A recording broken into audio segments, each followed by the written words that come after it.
आता जो आव्हाड साहेबांनी जे रोकडे कुटुंबावर जे खोटे आरोप केलेले ते बिनबुडाचे आरोप आहे। गेल्या 2008 साली बाळासाहेब तुपे आणि कुणाल रोकडे यांच्यामध्ये अंतर्गत काहीतरी वाद झाला। ते वादाचं रूपांतर हाणामारीत झालं। हाणामारी झाल्यानंतर त्यांच्याकडून घटना घडली का नाही घडली ती काय आम्हाला माहीत नाही, पण त्यावेळेस माझ्या मते कुणाल रोकडे, संदीप रोकडे, राकेश रोकडे, चंद्रकांत निकम, त्याच्यानंतर बंटी, त्याच्यानंतर अमित, हे मुलं रिक्षा व्यवसाय होता यांचा, गरीब हातावरचे मुलं आहे सगळे।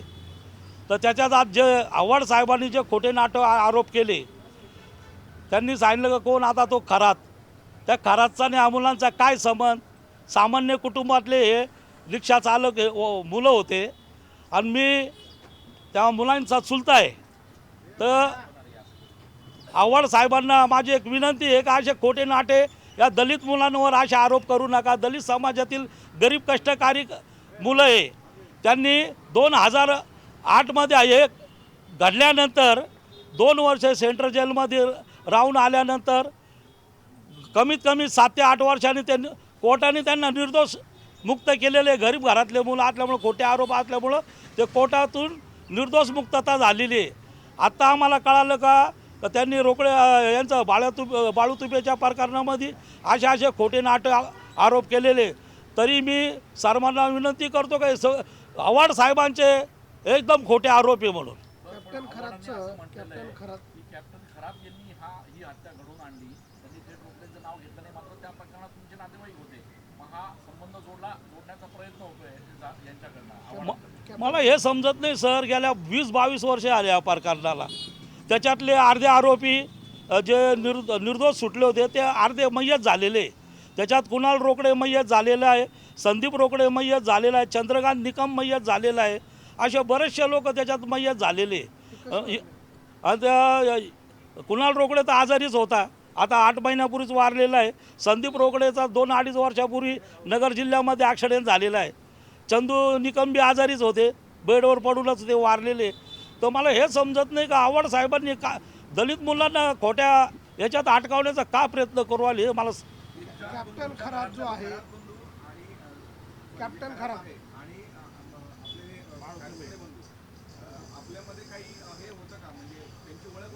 अहो सर, माझ्या माहितीप्रमाणे ते लहानचे मोठे मुले ते माझ्या मांडीवर झालेले मुलं आहे। आता हे खरात हे गेल्या 8-10 दिवसापासून फक्त नाव ऐकतो मी। हे 15-20 वर्षापासून हे प्रकार 15-20 वर्ष होऊन गेलेले। आणि कोर्टाने जर त्यांना निर्दोष सोडलेलं तर हे काय प्रकरण नवीनच आता मला ऐकायला येते, काही समजत नाही।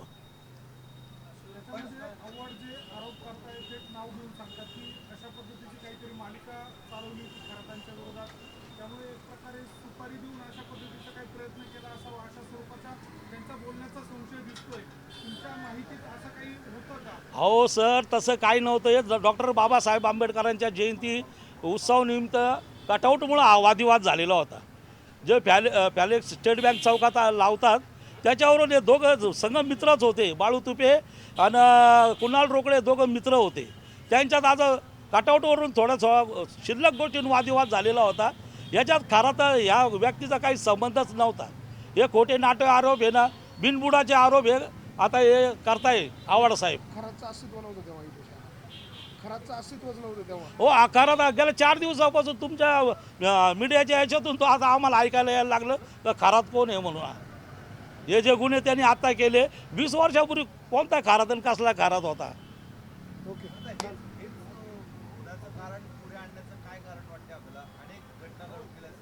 सर, त्यावेळेस मी आठवले साहेबांकडेच काम करत होतो, त्यावेळेस हे फक्त कटआउटवरून प्रकरण झालेलं आहे। आपल्या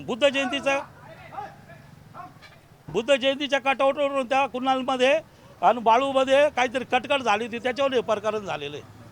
काय घेणं नाही देणं नाही, खरात काय संबंध त्या खरातचा? आव्हाडांना एका दलित मुलांना तुम्ही फसू नका आणि खोटे नाटे आरोप लावू नका। मला आव्हाड साहेबांना विनंती, फुले आंबेडकर शाहू तुम्ही जे बोलतात ना, मग त्या लेकराला कशाला खोट्या केसेसमध्ये अटकावून राहिले? कारण त्यांना निर्दोष सुटका झालेली कोर्टात रोज त्यांची। ते कशामध्ये नव्हतेच ते मुलं. तर माझी आता निर्दोष सुटका झालेली असताना पुन्हा हाच प्रकार उघडकीस आणता आहे आणि खूप केला असं म्हणतात. हा कुठेतरी न्यायालयाचा अवमान वाटतो. अपमान करताय ते न्यायालयाचा सर, एकदम बरोबर बोलताय तुम्ही. तर माझी आवड साहेबांना विनंती आहे का त्याच्यातले अर्धे मय्यत मुलं झालेले, गरीब घरचे मुलं, झोपडपट्टीतले मुलं कशाला बदनाम करण्याचं काम करताय.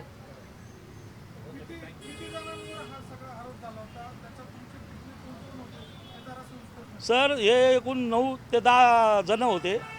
त्याच्यामध्ये माझे 3 पुतणे होते.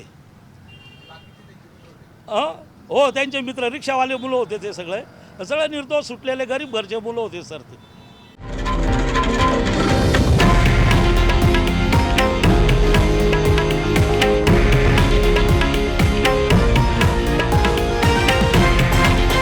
हे आहे देशातील नंबर 1 न्यूज नेटवर्क आणि आपण पाहत आहात TV9 मराठी, एकमेव.